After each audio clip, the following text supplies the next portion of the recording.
WLNS is here for you with 6 News at 11. Slippery conditions, slide-offs, and snow plows. It's slow going on many roads around mid-Michigan tonight. The weather is our top story at 11. Thank you for joining us. I'm Siobhan Klepfer. And I'm Sherry Jones. For joining meteorologist Kendall Wilson here. And Kendall, what does it look like for us right now and overnight? So we already have around an inch of snow on the ground across the area from that heavy line of snow that we saw move through earlier this evening.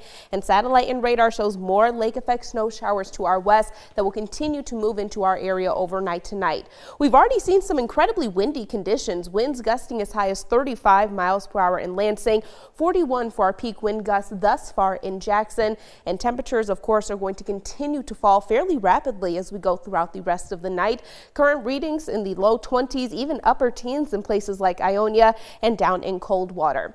Winds are also going to be an issue continuously as we go throughout the rest of the night, and that is going to continue to impact travel across the area. We are looking at the potential for blowing and drifting snow, which will reduce visibility across mid-Michigan at certain points in time. And of course, it's also going to have a big impact on our wind chill temperatures, which by tomorrow morning will be below zero, and they won't be able to rise much throughout the rest of the day. We'll have more details on what else we're expecting in just a bit.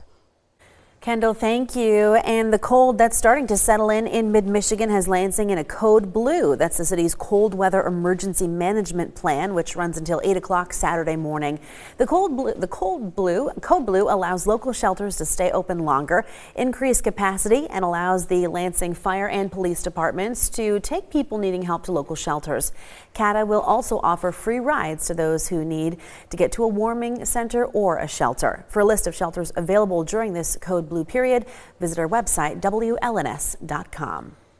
And just as a reminder, we have a new law here in Michigan that the governor signed over the summer. It says drivers must stay 200 feet behind a snowplow at all times, unless you're passing on the left. Now, if you don't stay far enough away from plows, you're guilty of a civil infraction, which could get you a ticket and a $100 fine. Turning to politics now, a State House committee took action today to pass new gun safety laws before Republicans take over the chamber next month. State House Democrats are rushing to get bills passed before the session ends this week, and they lose the ability to push through those bills without Republican support. Some of the bills were so contentious that the House gallery had to be closed for several hours over security concerns. The bills that cleared committee today include 2-year prison penalties for people who attempt to illegally buy or sell a gun, removing the gun industry's protection from civil liability for creating a public nuisance, requiring all components of a gun to have serial numbers, and allowing local units of government to ban the open carry of firearms. Those bills now go to the state Senate. Separately, a Senate committee approved bills requiring schools to send information home with students explaining the state's law on safe gun storage. But not all of the bills that cleared committee today had to do with guns. Senate Bill 100 would require freight trains operating in Michigan to have at least 2 crew members on board.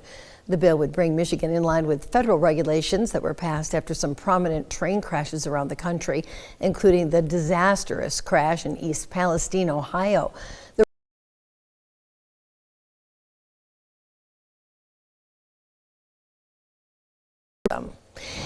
It is Wednesday, and that means it's time for our exclusive Crime Stoppers report. This week, investigators want your help with 2 car theft cases in the capital city. So take a look and see if you have the information they need. First up this week, take a look at these security photos. According to Lansing police, 2 people stole a white Dodge Charger back on November 4th from the 300 block of North Cedar Street. They were dropped off at the crime scene by a small white SUV. Investigators want to hear from anyone who can identify the car thieves.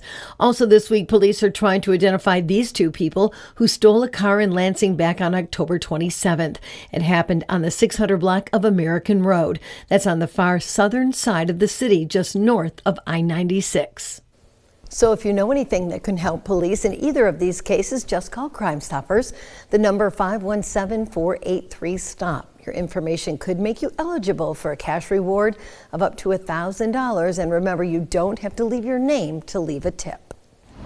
Well, speaking of crime, police in New York announced today there is forensic evidence tying Luigi Mangione to the murder of the healthcare CEO in Manhattan last week. And that includes fingerprints, DNA, and ballistic evidence from various objects collected in and around the crime scene. That's right. Now, officials say Mangione's fingerprints, they were found on a water bottle and a granola bar wrapper near the Starbucks coffee shop that prosecutors say he visited, which is also near where United Healthcare CEO Brian Thompson was shot and killed.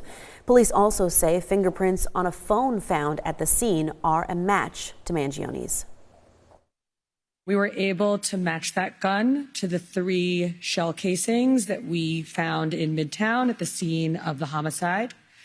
We were also able at our crime lab to match the person of interest's fingerprints with fingerprints that we found on both the water bottle and the Kind bar near the scene of the homicide. When Mangione is extradited to New York, the NYPD plans to charge him with premeditated first-degree murder, a charge reserved for the murder of an NYPD officer, but the district attorney's office has the final discretion on charges. Turning to science news, Michigan State University researchers just published a new paper shedding light on some unusual objects in outer space called dark comets. Now, this is a relatively new area of study kicked off by the appearance of an unusual asteroid, Oumuamua, back in 2017. Now, even though it looked like an asteroid, which is really a lump of inert rock in space, Oumuamua accelerated as it left the solar system, as though it was venting gas like a comet. So scientists reasoned it was something in between called a dark comet. MSU researchers found 7 new dark comets in our solar system, doubling the total number found so far, and even created a new category for how to better understand how they're formed. Federal wildlife officials want monarch butterflies to receive protection as a threatened species. Experts say the loss and degradation of their habitat, exposure to insecticides, and the effects of climate change are all driving the numbers down. If the proposal is adopted, more than 4,000 acres across California will be transformed into critical habitat, and monarch butterflies would become the most commonly seen species to receive federal protection. From Storm Tracker 6, this is Weather First, sponsored by Auto Owners Insurance. Simple human sense. Lake effect snow showers will continue across mid-Michigan overnight tonight, and that snow is going to be coupled with breezy conditions and also cooler temperatures, which will have impacts to travel across the area not only tonight but also as we start the day tomorrow.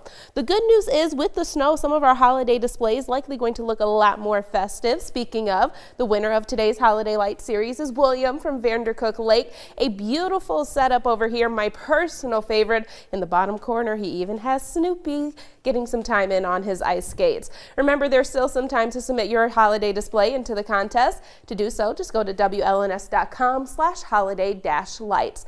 Now, the heavy band of snow that we saw earlier this evening continuing to track off to our east, now east of Metro Detroit. But live Storm Tracker 6 Doppler radar still shows some lake effect snow bands that will continue to make its way into mid-Michigan as we go throughout the overnight hours. Keep in mind, at certain points in time, snow bands are going to come down at a fairly good clip. So we're still looking at a reduction in visibility possible overnight tonight.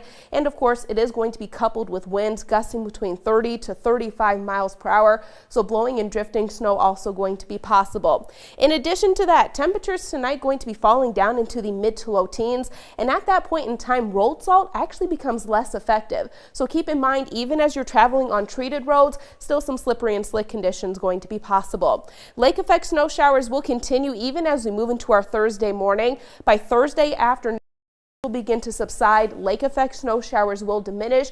Will be cloudy as we go throughout the second half of the day on Thursday, and then by Friday we will start to warm up our temperatures.